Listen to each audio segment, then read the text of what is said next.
بسم اللہ الرحمن الرحیم۔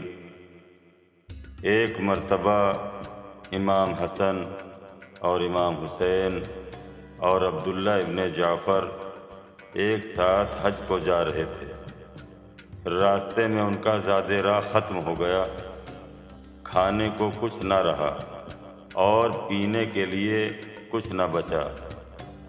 اثناء راہ میں انہیں خیمہ نظر آیا۔ خیمے میں گئے، وہاں ایک بڑھیا بیٹھی تھی۔ انہوں نے پانی کا سوال کیا۔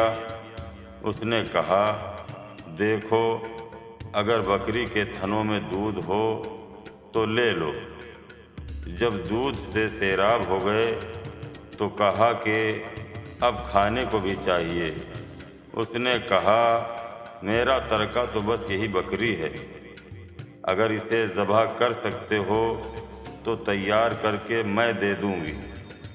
انہوں نے بکری کو ذبح کیا، اس نے گوشت پکایا۔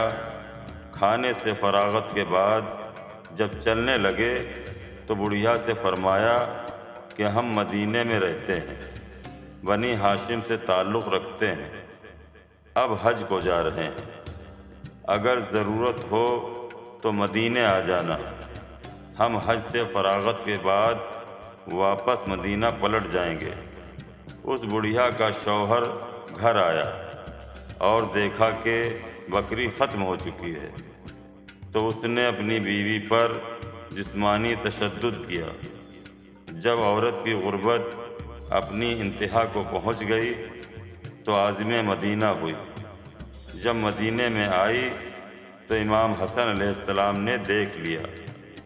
آپ نے اسے 1000 بکری دیں، امام حسین نے بھی 1000 بکری اور عبداللہ ابن جعفر نے بھی 1000 بکری اسے عطا فرما دی۔